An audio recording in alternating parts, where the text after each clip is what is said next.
Hi friends, இன்னைக்கு நம்ம இந்த வீடியோவில் எக்கும் மொச்சையும் சேர்த்து ஒரு கிரேவி பண்ண போகிறோம். அது எப்படி செய்யுங்க பார்க்கலாம். வாங்க வீடியோக்குள்ளார போகலாம். இப்போ கிரேவி பண்ணுறதுக்காக ஸ்டவ்வில் ஒரு தவா வச்சுருக்கேன். அதில் ஒரு 2 டேபிள் ஸ்பூன் நல்லெண்ணெய் ஊற்றிக்கிறேன். நல்லெண்ணெய் ஊற்றி சூடாகட்டும். எண்ணெய் சூடானதும் 2 பட்டை, 2 கிராம்பு, ஒரு ஏலக்காய், 1/2 டீஸ்பூன் சோம்பு போட்டு பொரியட்டும். போட்டு பொரிஞ்சதும் நான் ஒரு பெரிய வெங்காயத்தை நல்லா பொடியாக கட் பண்ணியிருக்கேன். அதை இதில் போட்டுக்குவோம். போட்டு நல்லா வதக்கி விட்டுக்குவோம். வெங்காயம் வதங்கினதும் அதில் நான் ஒரு தக்காளியை பொடியாக கட் பண்ணியிருக்கேன். அதையும் போட்டுக்குவோம். தக்காளி போட்டு நல்லா வதக்கி விட்டுக்குவோம். தக்காளி நல்லா மசிஞ்சு வர மாதிரி வேகட்டும். தக்காளி மசிஞ்சு வர்றதுக்காக 1 டீஸ்பூன் உப்பு போட்டுக்கிறேன். போட்டு நல்லா வதக்கி விடுங்க. தக்காளி வெங்காயம் வதங்கினதும் இதில் 1 டீஸ்பூன் இஞ்சி பூண்டு விழுது போட்டுக்கலாம். போட்டு அதோட பச்சை வாசனை போகிற வரைக்கும் வதக்கிக்கும். இஞ்சி பூண்டோட பச்சை வாசனை போனதும் நான் ஒரு 1/2 கப்பு பச்சை மொச்சை எடுத்து வச்சுருக்கேன். அதை போட்டுக்கலாம். போட்டு லைட்டாக வதக்கி விட்டுக்குவோம். வதக்கணும். இதில் ஒரு 1/4 டீஸ்பூன் மஞ்சத்தூள், 2 டீஸ்பூன் தனியாத்தூள், 1 டீஸ்பூன் மிளகாய்த்தூள், 1/2 டீஸ்பூன் காஷ்மீர் மிளகாய்த்தூள். உப்பு காரம்லாம் நீங்கள் பார்த்து போட்டுக்கோங்க. நம்ம இதில் ஏற்கனவே 1 டீஸ்பூன் உப்பு போட்டிருக்கோம். நம்ம மொச்சை வெந்ததுக்கப்புறம் பார்த்துக்கிட்டு உப்பு போட்டுக்கலாம். போட்டு இது எல்லாத்தையும் நல்லா மிக்ஸ் பண்ணி விடுங்க. நல்லா மிக்ஸ் பண்ணிவிட்டு இதில் தண்ணி ஊற்றிக்குவோம். இந்த மொச்சை வேகிற அளவுக்கு தண்ணி ஊற்றிக்குவோம். ஊற்றி நல்லா கலந்து விட்டுட்டு இதை மூடி மொச்சை வேகட்டும். அடுப்பை கொஞ்சம் மீடியமில் வச்சுக்கோங்க. குக்கரில் வேக வைக்கணுன்னாலும் வேக வச்சுக்கலாம். குக்கரில் வேக வைக்கிறதுனா ஒரு ஸ்டீம் விட்டு ஆஃப் பண்ணிடுங்க. வேகிறதுக்குள்ளார நம்ம இதுக்குரிய தேங்காய் பேஸ்ட் ஒன்று ரெடி பண்ணிக்குவோம். ஒரு தேங்காய் பேஸ்ட் அரைச்சிக்குவோம். அதுக்கு ஒரு மிக்ஸி ஜாரில் 4-5 பல்லு தேங்காய், 1 டேபிள் ஸ்பூன் கசகசா, 1 டீஸ்பூன் சோம்பு, 1/2 டீஸ்பூன் ஜீரகம், 1 டீஸ்பூன் மிளகு போட்டு இதையெல்லாம் நல்லா பேஸ்ட்டாக அரைச்சிட்டு வந்துக்குவோம். இப்போ நான் ஒரு 4 முட்டையை வேக வச்சு தோல் ஊற்றி வச்சுருக்கேன். அதை ஒரு கத்தியை வச்சு லைட்டாக இந்த மாதிரி கீறி விட்டுக்குவோம். அப்போ தான் இதில் மசாலாலாம் நல்லா உள்ளார இறங்கும். அதனால லைட்டாக கீறி விட்டுக்குவோம். இப்போ எல்லாத்தையும் கீறியாச்சு. இது இப்படியே இருக்கட்டும்.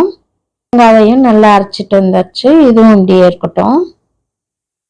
இப்போ மொச்சை வெந்துருச்சான்னு திறந்து பார்ப்போம். மொச்சை நல்லா வெந்துருச்சு. இப்போ இதில் நம்ம அரைச்ச இந்த தேங்காய் பேஸ்ட்டை ஊற்றிக்குவோம். ஊற்றிட்டு கொஞ்சம் தண்ணியும் ஊற்றிக்குவோம். இப்போ இது எல்லாத்தையும் நல்லா மிக்ஸ் பண்ணி விடுவோம். மிக்ஸ் பண்ணிவிட்டு இதை கொஞ்சம் டேஸ்ட் பார்த்துக்கோங்க. நம்ம ஏற்கனவே உப்பு கொஞ்சம் போட்டிருக்கோம். உப்பு பத்தலைன்னா உப்பு போட்டுக்கோங்க. உப்பு காரம்லாம் உங்களுக்கு டேஸ்ட்டுக்கு தகுந்த மாதிரி போட்டுக்கோங்க. இதில் ஒரு 1/2 டீஸ்பூன் உப்பு போட்டுக்கிறேன். போட்டு நல்லா கலந்து விட்டுறணும். இப்போ இதை மூடி ஒரு 5 நிமிஷம் கொதிக்கட்டும். இப்போ 5 நிமிஷம் ஆயிடுச்சு. திறந்து பார்ப்போம். நல்லா இந்த தேங்காயோட பச்சை வாசனையெல்லாம் போயிடுச்சு.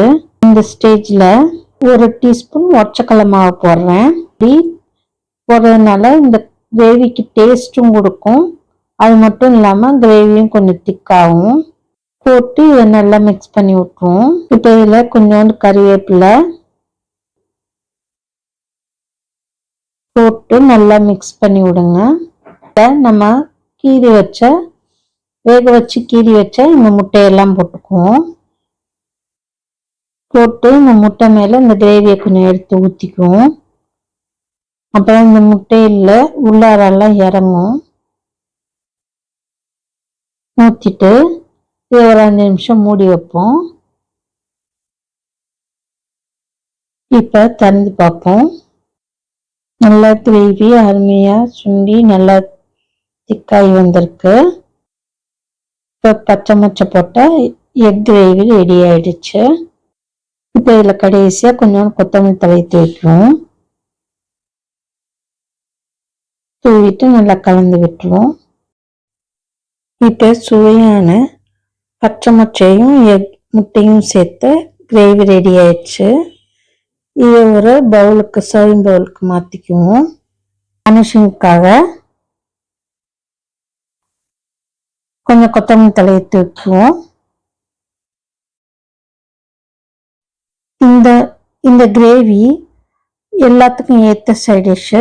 இட்லி, தோசை, சப்பாத்தி, நான், புலாவ்னு எல்லாத்துக்கும் ஏற்ற சைட் டிஷ்ஷு. இதை நீங்கள் சாதத்துக்கும் கலந்து சாப்பிட்லாம். இதை நீங்கள் செஞ்சு பாருங்கள். செஞ்சு பார்த்துட்டு இந்த வீடியோ பிடிச்சிருந்தா லைக் பண்ணுங்கள், கமெண்ட் பண்ணுங்கள், ஷேர் பண்ணுங்கள். அப்படியே எங்கள் சேனலை சப்ஸ்கிரைப் பண்ணுங்கள். மறக்காமல் பெல் ஐக்கானை கிளிக் பண்ணுங்கள். அப்போ தான் எங்களோட ஒவ்வொரு வீடியோவும் உங்களுக்கு நோட்டிஃபிகேஷனாக வந்து சேரும். Thank you friends.